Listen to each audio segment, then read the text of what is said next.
जय श्री राम। स्वागत है आपका फतेह सिंह विद्यार्थी शाखा के इस YouTube चैनल पर। आज हम एक नई सीरीज प्रारंभ करने जा रहे हैं जिसका नाम है वेणु प्राथमिक शिक्षण। इस सीरीज में हम आपको वेणु की प्राथमिक क्षमता, उसका रखरखाव, उसके पाठ व ध्वजारोपण का वादन सिखाएंगे। इस सीरीज का यह पहला वीडियो है जिसमें आज हम वेणु की प्राथमिक क्षमता में दक्ष, आरम, सिद्ध व अवनम, स्थल वाद्य इतना सब सीखेंगे। तो हम सीखना प्रारंभ करते हैं। तो देखिए, ये है वेणु। इस वाद्य को हम वेणु कहते हैं, जिसे वंशी की तरह नहीं बजाते हैं। इसको ऐसे साइड में रखकर बजाते हैं। वंशी को हम सीधा रखकर बजाते हैं और वेणु को साइड में रखकर बजाते हैं। इसमें जब वंशी में हम दक्ष की स्थिति में होते हैं तो हम वंशी को ऐसे रखते हैं, मतलब आगे उसका मुखाग्र होता है, फिर स्वररंध्र होते हैं, फिर छेपक होता है। तो हम मुखाग्र पर ये वाली उंगली रखते हैं। वेणु में मुखाग्र ये है, ये यहाँ पर इसका मुखाग्र है, तो हम इस वाली उंगली को यहाँ रखेंगे और अंगूठे को उसके बगल में रखेंगे, जिस प्रकार वंशी में रखते हैं। और यहाँ पे हम तीनों उंगलियों से मुट्ठी प्रकार बनाएंगे और यहाँ पे एल बनाते हुए हमको इसे रखना है। बाकी दक्ष में हमारे पैरों में गैप होना चाहिए, मुट्ठी बंदी होनी चाहिए दूसरे हाथ की, और तथा पैर चिपके होना चाहिए। ये दक्ष की स्थिति होती है वेणु में। वाद्य वेणु है अगर हाथ में, तो इसे दक्ष की स्थिति कहते हैं। अब हम आरम सीखेंगे। तो आरम के लिए हमको पहले वंशी का देखते हैं। वंशी में हम आरम कैसे करते हैं, ये पैर खोलते हो, इस हाथ को पीछे ले जाते हुए अंगूठा खोल के इस पर लोग बनाएंगे। तो ऐसा वंशी में करते हैं। ये वंशी से जुड़ा हुआ वाद्य है, इसलिए हम आरम भी इसमें ऐसे ही करेंगे। हम पैर खोलेंगे, पहले हाथ पीछे ले जाएंगे। ये जो अंगूठा यहाँ पर चिपका रखा है हमने, इसको यहाँ से निकाल कर इस हाथ से लोग बनाएंगे। ठीक है, बिल्कुल इस प्रकार आपको दिख रहा है। इस प्रकार का लोग हमको पीछे बनाना है और उल्टे पैर को हमें खोलना है कंधे की दूरी पर। मतलब जितनी दूरी पर कंधे होते हैं उतनी दूरी पर उल्टे पैर को खोलना है। तो हम एक बार दक्ष आरम का अभ्यास करते हैं, फिर हम स्थल वाद्य से करेंगे कि इस वाद्य को स्थल कैसे करते हैं, मतलब नीचे कैसे रखना है।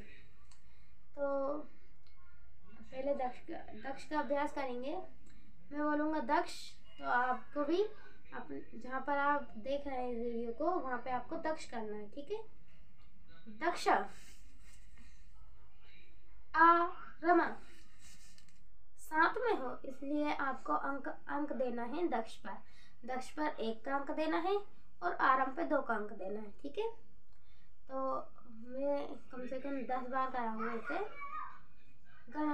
दक्ष 1, आरम 2, दक्ष 1, आरम 2, दक्ष 1, आरम 2, दक्ष 1, आरम 2, दक्ष 1, आरम 2, दक्ष।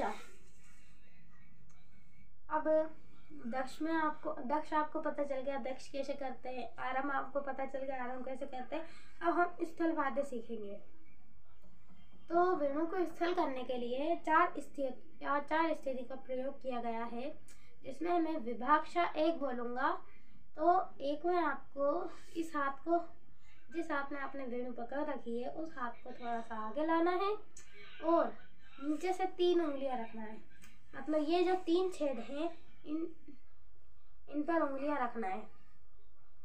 फिर विभाक्षा 2 में आपको अपना हाथ इस तरह सामने लाना है। कैसे?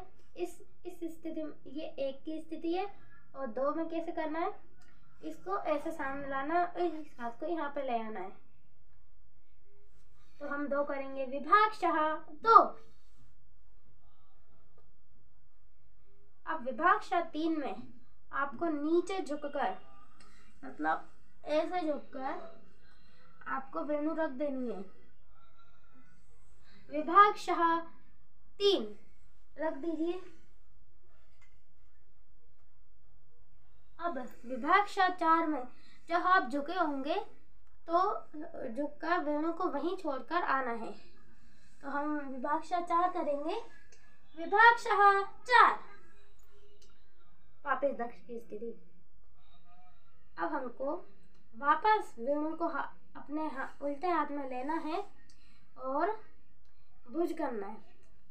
तो कैसे करेंगे? इसमें 4 स्थितियों का प्रयोग किया गया है। विभागशः 1 में आपको पहले नीचे झुकना है, फिर जैसे विभागशः 3 में आप स्थल वाद्य के विभागशः 3 में आपने झुका था, वैसे आपको वेणु को लेके ऊपर आना है। देखिए मैं करके बताता हूँ। विभागशः 4 बोलूँगा तो पहले नीचे झुकना है। विभागशः 4। अब विभागशः 3 में आपको सीधे खड़े होकर वेणु को 2 की स्थल वाद्य के 2 की स्थिति में पकड़ना है। कैसे दिखाता हूँ। विभागशः 2 इस प्रकार। अब विभागशः 3 में आपको स्थल वाद्य की पहली स्थिति पे आना होगा। पहली स्थिति कैसी थी? ऐसी। याद है आपको? पहली स्थिति ऐसी थी, तो इसमें भी 3 में ऐसे करना है। विभागशः 3। और अब 4 में आपको ये जो हाथ है इसको पीछे करके इस हाथ को साथ में बनाना है दक्ष की स्थिति में। तो यह मैं भुजवाते होगा। ठीक है, अब हम इसका अभ्यास करेंगे। पहले नीचे रखने के लिए स्थल वाद्य विभागशः 1 करिए, 1 आप भी करिए, 1। ठीक है, पूर्ववत आपको भी करना है। विभागशः 1। अब 2 में आपको क्या पता है? बताइए क्या करना है? इसको ऐसे सामने ले जाना था। हाँ, ऐसे ही सामने ले जाना है। विभागशः 2। अब 3 में आपको नीचे झुकना है। विभागशः 3। 4 में आपको ऊपर आना है। विभागशः 4। अब आपको फिर से वेणु के दक्ष की स्थिति में आना है, तो इसके लिए आज्ञा है भुज वाद्य। तो भुज वाद्य करेंगे। तो विभागशः 1 बोलूँगा तो आपको नीचे झुकना है। विभागशः 2 बोलूँगा तो आपको नीचे झुक के वेणु पकड़ के ऊपर आना है। याद रहे वो 3 स्वर रंध्र पे आपको इन 3 उंगलियों को रखना है और ऐसे करके ऊपर आना है। फिर विभागशः 3 में आपको यहाँ से रखना है और विभागशः 4 में दक्ष की स्थिति। समझे? अब हम इसको करेंगे। विभागशः 1 बोलने पर क्या क्या करना है? नीचे रखना है। विभागशः आपको भी करना है। विभागशः 1। विभागशः 2। विभागशः 3। विभागशः 4। यह हमारा स्थल वाद्य और भुज वाद्य हो गया। अब हम इसका एक बार अभ्यास करेंगे। जब आपको आज्ञा मिलती है सभी वेणु वादकों को इस स्थल वाद्य, तो आपको कोई विभागशः नहीं बोलेगा, 1 अंक नहीं बोलेगा। आपको अंक देना है और आपको करना है। तो आपको अंक किस गति में देना है मैं आपको बताता हूँ। 1 सेकंड जितनी देर में होता है, मतलब कितनी स्पीड? 1 2 3 4, उतनी गति में आपको 1 अंक लेना है। जैसे 1 2 3 4। देखिए कुछ इस तरह। स्थल वाद्य 1 2 3 4। गति में आपको करना है। हर अंक हर सेकंड की गति पर आएगा। अब वापस वो जो वाद्य करना है तो उसी गति में आपको अंक लेने हैं और अंक के अनुसार आपको स्थिति बनानी है। तो मैं आज्ञा देता हूँ, आपको स्थिति बनानी होगी।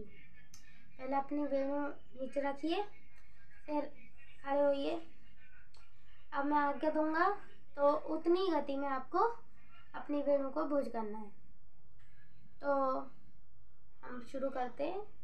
भुज वाद्य 1 2 3 4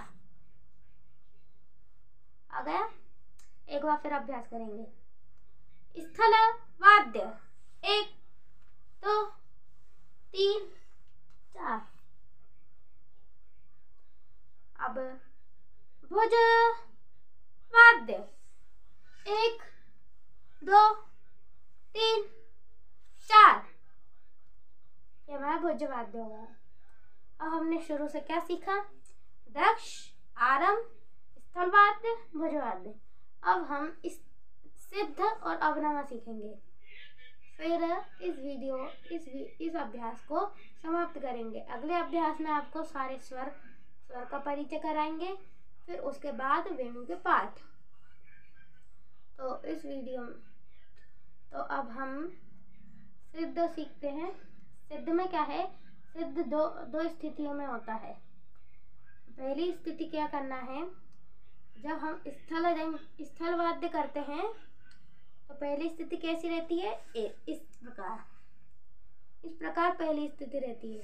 तो सिद्ध में भी आपको इस स्थिति को वापस दोहराना है।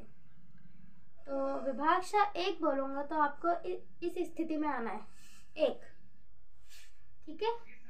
विभाषा 1 पूर्ववत साथ में नहीं हुआ, आपको भी अंक देना है। मैं बोलूंगा सिद्ध विभाषा 1 तो आपका अंक आना चाहिए 1। ठीक है? सिद्ध विभाषा 1 फिर 2 बोलूंगा तो आपको 2 में यहाँ इस हाथ को यहाँ लाना है, बिल्कुल नाग की स्थिति में। इस हाथ को वेणु से पकड़ते हुए यहाँ लाना है, और जो ये वाला हाथ है जिससे हमने एक उंगली को मुखाक पर रख रखा है और मुट्ठी तरह बांध रखा है, तो उसको खसकाते हुए इन 3 स्वर रंध्रों पर लाना है। समझे आप?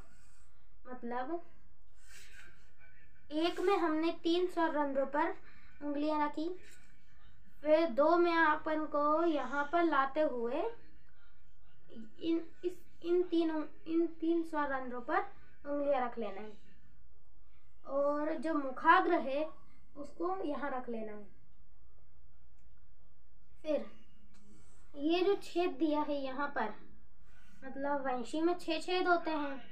अब जो वेणु आ रही है उनमें भी 6 छेद है, लेकिन यहाँ पे जो पहले वेणु आती थी उसमें यहाँ पे एक एक्स्ट्रा छेद है। उस पे आपको किसी प्रकार की उंगली नहीं रखनी है, मतलब यहाँ पे इसको उंगलियां नहीं रखनी है। इससे जो आपका पास्वर है वो बिगड़ जाता है, इसलिए आपको ये वाली उंगली यहाँ पर नहीं रखनी।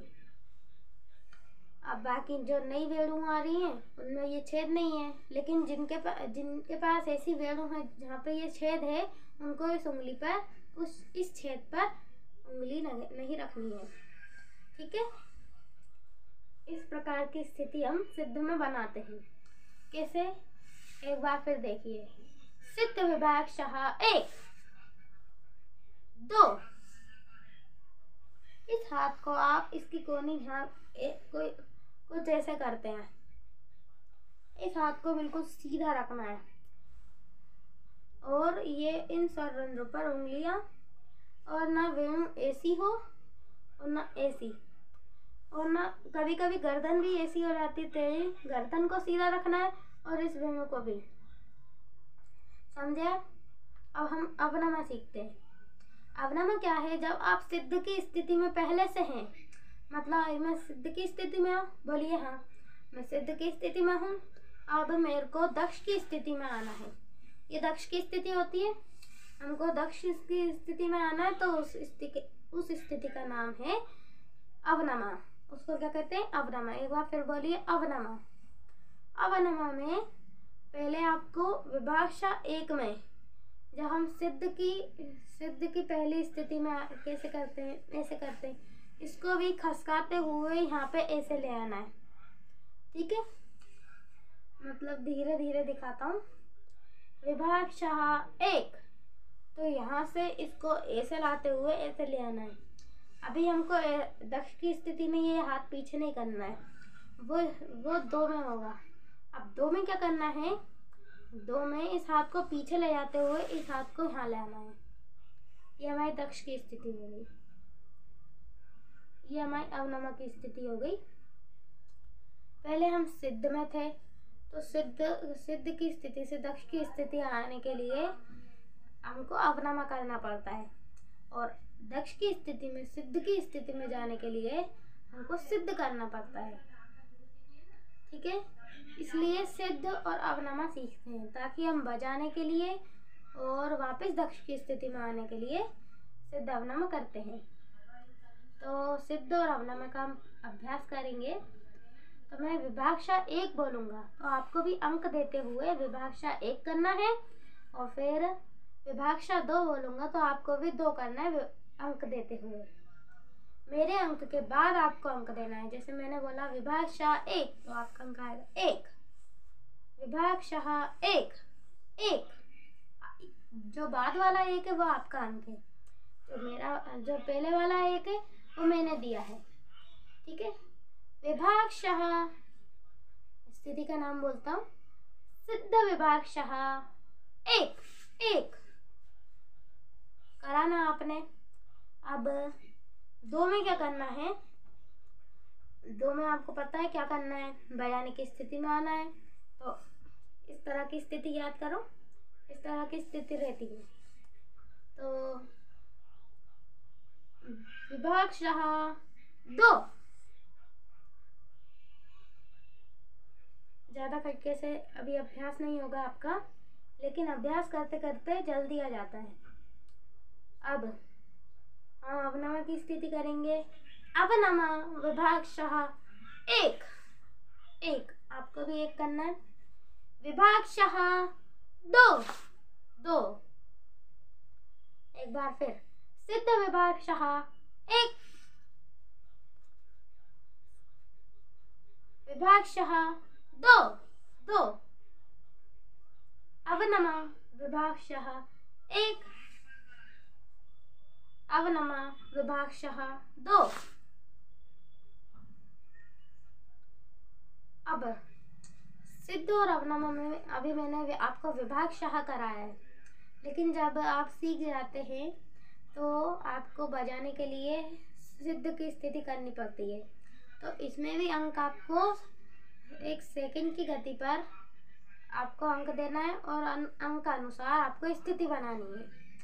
जैसे मैंने बोला सिद्ध 1, 2, और जब हम प्रगत वादक हो जाते हैं तो सिद्ध में और अवनमा में अंक नहीं बोलते हैं। इसलिए हमको हमेशा याद रखना है कि सिद्ध और अवनमा में हमको अंक बोलना है। अंक बोलते हैं तो हमारी स्थिति साथ में और अच्छी तरीके से बनती है।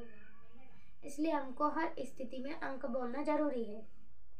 ठीक है, एक बार फिर सिद्ध और अवनमा का अभ्यास करते हैं। सिद्ध 1, 2, इस बार मैंने आपको विभाषा नहीं कराया है ताकि आपका अभ्यास हो जाए बिना विभाषा के। अवनमा 1, 2, हर सेकंड पर अंक। वेणुवादक सिद्ध 1, 2, अवनमा 1, 2, रमा। याद रखिए पीछे की उंगलियां ना बिगड़े। जैसा रखा था हमने हाथ, बस अंगूठा खोलकर इसके साथ कैंची बनाकर लोग बना देना ऐसे।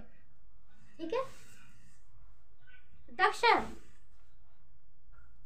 स्थल वाद्य 1 2 3 4।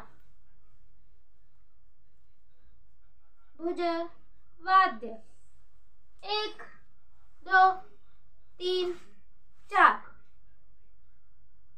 सिद्ध 1 2। अवनमा 1 2। अब आपको अगली वीडियो में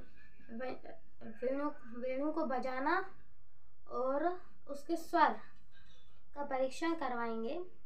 उसके बाद हम आपको पहला पार्ट, फिर दूसरा पार्ट, फिर तीसरा पार्ट, फिर चौथा पार्ट, ऐसे करके 9 पार्ट सिखाएंगे। आज की वीडियो में हमने क्या सीखा? दक्ष, आरंभ, स्थल वाद्य, भुज वाद्य, सिद्ध, अवनमा, इतनी चीज़ हमने सीखी। अगली वीडियो में आप क्या सीखने वाले हैं, एक बार फिर बोलिए। स्वर तथा वेणु को बजाना। वेणु को बजाने के लिए मैं आपको थोड़ा सा बताता हूँ। अभी जो पेन का ढक्कन है, अगली वीडियो आने तक आप पेन का ढक्कन जो नीचे से बंद हो, जिसका नीचे से लीक ना हो, उसको बजा कर देखिए। उसको बजा सकते हैं तो आप वेणु को भी बजा सकते हैं। इसलिए जब तक अगला अभ्यास आता है इस सीरीज़ का, तब तक आप उसको बजाने का अभ्यास कीजिए। इससे आपको वेणु बजाने में बहुत मदद मिलेगी। तब तक आप अभ्यास करते रहिए। धन्यवाद, आपने इस वीडियो को देखा और संशयों को तब इसको पहुंचाइए ताकि और भी सीख सकें। जय श्री राम।